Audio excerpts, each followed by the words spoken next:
Here's a guy who was more than a fan. He was a coach of the Baltimore Ravens. Super Bowl winner, 2000 season, knows a thing or two about facing Tom Brady. Brian Billick from the NFL on Fox and NFL Network joins us now.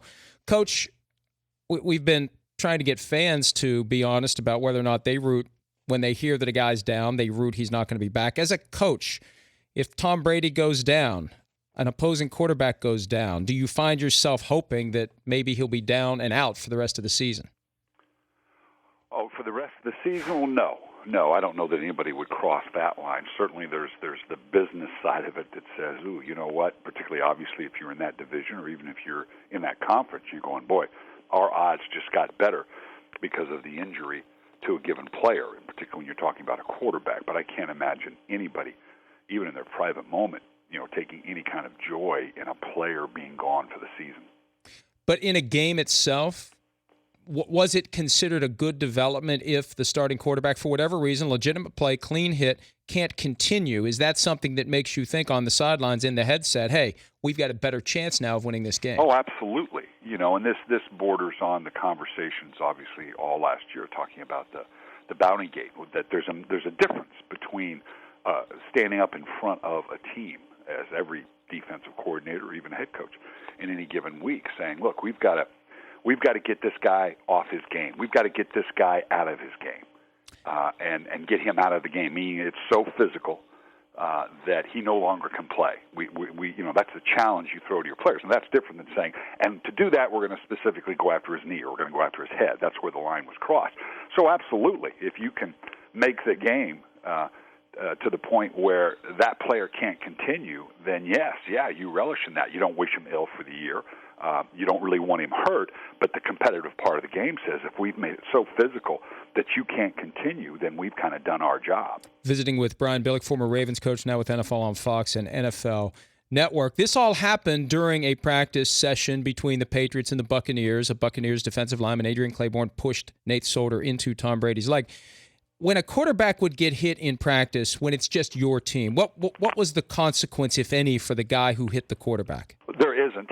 Obviously there's that immediate, and you do any number of things to protect your players. A lot of teams will put quarterbacks in a red jersey or a different colored jersey, just basically to remind the players in the heat of the moment when you do have those live periods or those heated moments that, whoa, this is a guy, it's like the red flag. Whatever you do, don't touch this guy. Don't lose your cool to wear.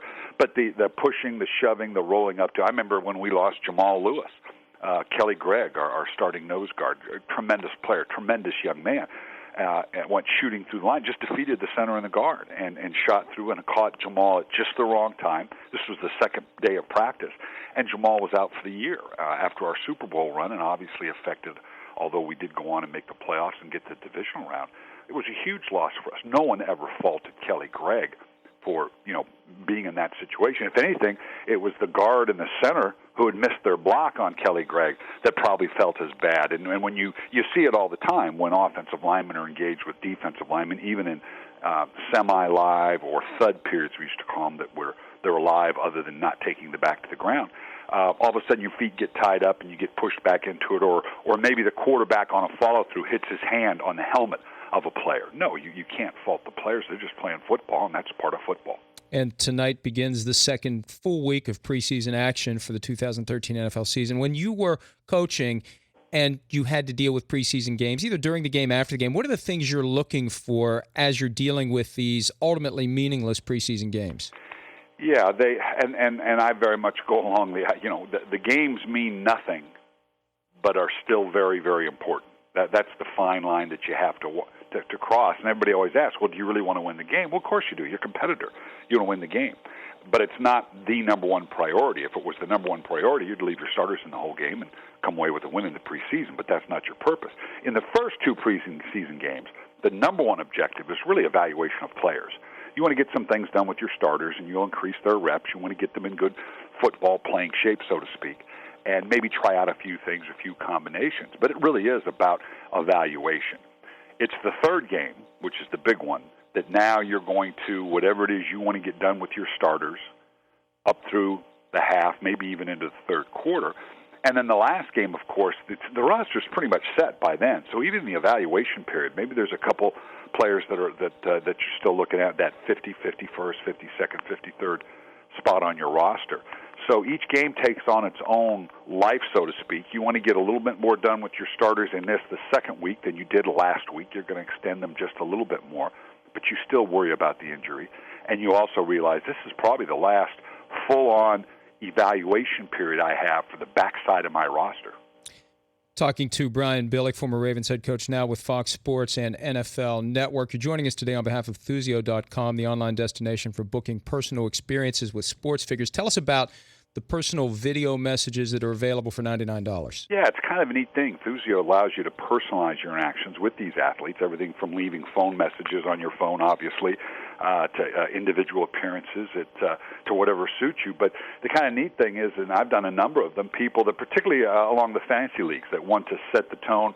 For $99, you can leave a personalized video message for your league, for your fantasy league, for your colleagues, or whoever it is that your interaction that you have, and it's a personalized message that you write that you can have your favorite athlete or coach personalize whatever message you want to send out, and it's kind of a neat thing. That's the whole basis of Thuzio. It's direct contact with your favorite athletes and coaches and personalities to personalize whatever it is that you want to have personalized for whatever function you want to put together. And it's all online. It's all upfront pricing. You know exactly what's involved. So it's a heck of a deal for those that are interested in doing that. We're 3 weeks away from the start of the regular season. The Ravens will travel to Denver. There's some obvious teams we look at and say those are teams that have a good chance to make it to the Super Bowl. Is there a team out there that is maybe off most of our radar screens that you're looking at saying, this is a team that could surprise a lot of people this year? So many. That's the thing that makes this season so exciting. I think other than Denver, which everybody has pretty much atop of the AFC for a lot of obviously legitimate reasons, I don't know that, and I'm not a bettor, but if I were, I don't know that I'd put $1 on any team simply because there are so many teams and so many stories that have to play out that have so much potential that way. Now, it's all going to be affected by injury between now and the opening of the season. But as it stands right now, obviously there's those teams that were in the playoff last year, and you just follow the quarterbacks. You got to know that in the NFC, Aaron Rodgers and the Green Bay Packers are going to do well. You got to know that Drew Brees, Matt Ryan, and the Falcons. But the biggest teams that jump out at me that I'm looking at that there seems to be some questions about, one would be the Kansas City Chiefs, because they're clearly better than what were they, 4-12 last year or something along those lines. Now getting Alex Smith at quarterback, if Jamal Charles is indeed going to stay healthy, that's a big part of it. Their talent was so much better than what their record was last year, and with Andy Reid coming in, even though Denver's clearly the odds-on favorite, they're going to be an interesting team to watch. In the NFC, to me, it's the New York Giants. Because, back-to-back 9 and 7 years. Now, 1 year it was good enough to get them in the playoffs and go to the Super Bowl. Last year it was not. I still think they're kind of given their schedule that 9-7 team, maybe 10-6, could fall back to 8-8.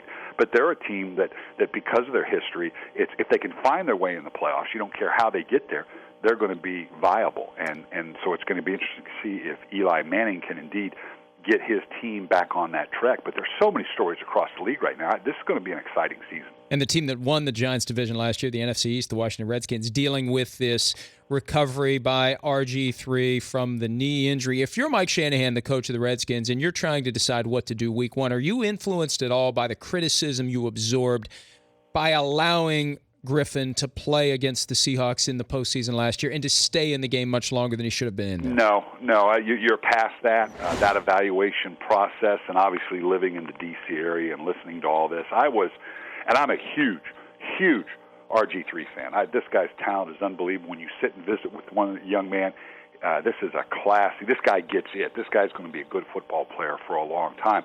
I've been a little disappointed in the way that he has handled it because he seems to be walking this fine line between, we have a plan, and I don't know that I really embrace the plan, but I'm going to do what they say, and I'm ready to play, and I wanted to play last year, but maybe they put me too long, but yet I was the one that put – just look, you've got a plan. You're not a doctor.